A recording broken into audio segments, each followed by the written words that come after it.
रही है कि आप आज के होस्ट हैं। साथ ही मैं सर नवीन नेगी जी का दिल से बहुत स्वागत करता हूँ, बहुत आदर भी करता हूँ।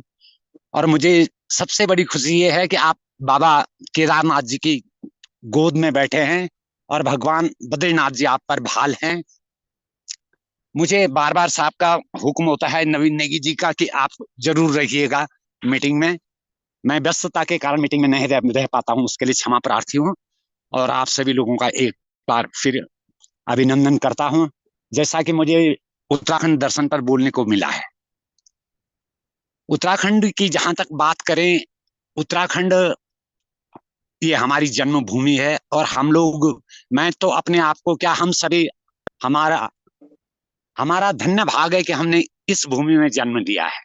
इस उत्तराखंड, इस देवभूमि में हमारा जन्म हुआ है, जहां कालांतर में कभी देवताओं ने तप किए हैं, ऋषि मुनि और ज्ञानी महात्मा इस भूमि में पैदा हुए हैं। उन्होंने इसे अपनी कर्मस्थली बनाई। यहाँ पर माँ गंगा, यमुना जैसी पवित्र नदियां हैं जो विश्व भर में प्रसिद्ध हैं, जिनका पवित्र पावन पानी पीकर हमें मोक्ष की प्राप्ति होती है। हम उस भूमि में हमारा जन्म हुआ है। मैं आज पहाड़ के अपने जितने इतिहास पुरुष हुए, जितनी हमारी मातृ शक्तियां हुई, मैं उनके एक प्रसंग को लेकर आपके सामने बात करना चाहता हूँ। बीच में भी प्रसंग आया, मैंने माधो सिंह भंडारी के इस भारत भूमि में, उत्तराखंड में बोले या भारतवर्ष में बोले, मैं दुबई भी आदरणीय रघुनाथ रावत जी के द्वारा दुबई में, शारजा में, इन जगहों पर हम इसके शो करके आए हैं, माधो सिंह भंडारी जी के।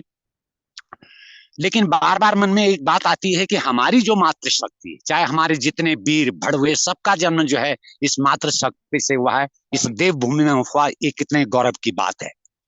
चाहे उनमें पतिव्रता रामी की बात हो, चाहे उसमें वीर वधु देवकी की बात हो, चाहे तिरु रौतेली वीरांगना तिरु रौतेली की बात हो। मैं आज आपको लिए चलता हूँ वीर वधु देवकी पर। कभी मैंने भजन सिंह जी की एक कीर्ति पढ़ी थी, वीर वधु देवकी।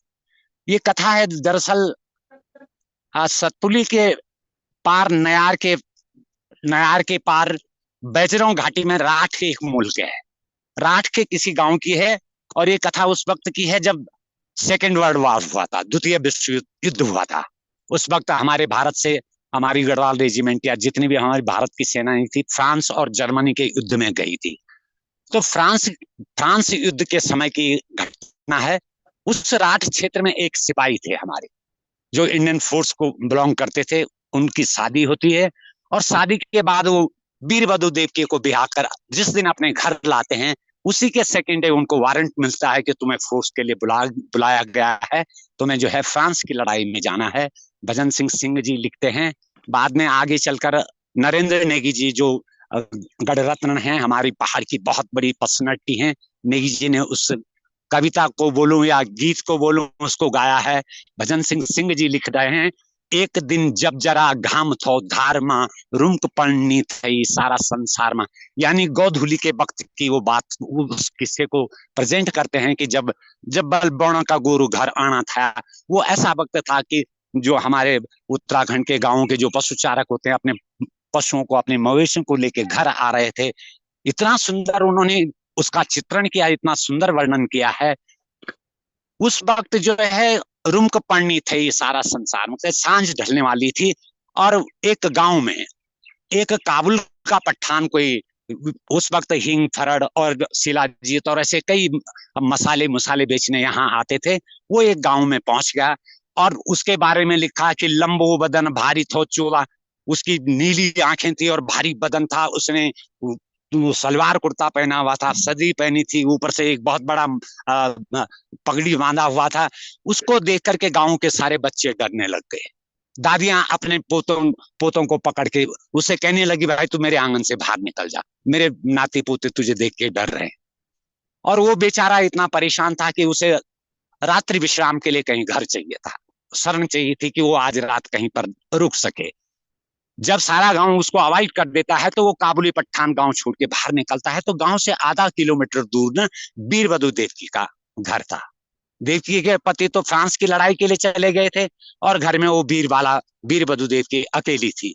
जब काबुल का पठान उसके आंगन में पहुंचता है तो कहता है, दीदी मुझे यहाँ पर रात्रि विश्राम के लिए, एक रात के लिए मुझे जगह दे दो। तो वीरभद्र देव की उस पर तरस खाकर जब बताता है कि गांव में मेरे साथ क्या हुआ है, कोई मुझे अपने आंगन में ठहरने नहीं दे रहा है, तो वीरभद्र देव की कहती है, कोई बात नहीं, एक से भले दो, मैं भी यहाँ पर हूँ, तुम भी यहीं रह लो, कोई बात नहीं, ऊपर के मंजिल पर मैं रह लूंगी और नीचे के तल में तुम रह लेना। और ऐसा करके वीरभद्र देव की उसको बैठने का इंतजाम करती है, सोने के लिए बिस्तर का इंतजाम करती है, और खुद ऊपर रसोई में जाकर के, फर्स्ट फ्लोर पर जाकर के रसोई बनाती है और रोटियों को लेकर के नीचे आती है, उसे रोटियां खिलाती है, उसके हाल चाल पूछती है, और अंत में कहती है, भैया तुम भी सो जाओ, और मैं भी अपना 2 रोटी खा करके मैं भी सो जाती हूँ। और वीरभद्र देव की वहां से चल लेती है, फर्स्ट फ्लोर पर जाकर के अपना खाना वाना खाती है, और उसके बाद अपने बिस्तर पर जाती है, दरवाजे बंद करती है, सो जाती है। लेकिन मध्य रात्रि यहाँ काबुली पठान जो है भटकते रहता है, उसके दिमाग में गलत ख्याल आ जाते हैं वीरभद्र देवकी के प्रति, वो उसके सम्मान को छीनना चाहता है, और ऐसी जब मध्य रात्रि तक उसे नींद नहीं आती है तो वो उठ करके ऊपर चला जाता है, फर्स्ट फ्लोर में जाता है और उसके दरवाजे को पीटने लगता है। वीरभद्र देवकी पूछती है, कौन दरवाजा पीट रहा है? कहता है, मैं हूं, चुपचाप में दरवाजा खोल दो। देवकी को ये सुन करके उस पर वज्र पड़ जाते हैं उसके सर पर। वो कहती, जिसको मैंने आश्रय दिया है वही आदमी, देखो उसने कहा तू चुपचाप यहाँ से निकल जा, पठान नहीं तो तेरी सामत आ गई। लेकिन पठान कहाँ मानता, उसने दरवाजे को पीटना शुरू किया, लातों से जब दरवाजा फट गया तो जैसे ही वो कमरे में दाखिल हुआ, वीरभद्र देवकी ने सिरहाने पर रखी एक खुंकरी निकाली और खुंकरी से उसका सर धड़ से अलग कर दिया। ऐसी ऐसी मात्र शक्ति है हमारे पहाड़ की, ऐसी नारियों से हमने जन्म लिया है। मैंने एक जगह लिखा था कहीं, वीरभद्र देव की को सुहाग छेरे तू, फ्रांस की लड़ाई को रण जीत रहे जू, तेरी रगों में खून चियो वीर नारियों को, उठ खड़ू शक्ति बनी जा हमारी तू। मेरा आप सभी लोगों से करबद्ध निवेदन है, पूरे समस्त फॉरेक्स परिवार से निवेदन है कि हम अपनी मातृ शक्ति को सहयोग करें, उन्हें सम्मान दें, उन्हें बड़ा आदर दें, उनकी हर जगह पर हम हेल्प करें, और वो हमारे तबके में आकर के, मर्द के एक तबके में आके, पुरुष के तबके में आके, आज वो वक्त है कि हमारी जो है, जो कभी एयर हॉस्टेज हुआ करती थी, वो आज हमारे प्लेन चला रहे हैं। इन्हीं शब्दों के साथ में आप सभी लोगों का हार्दिक अभिनंदन और स्वागत करते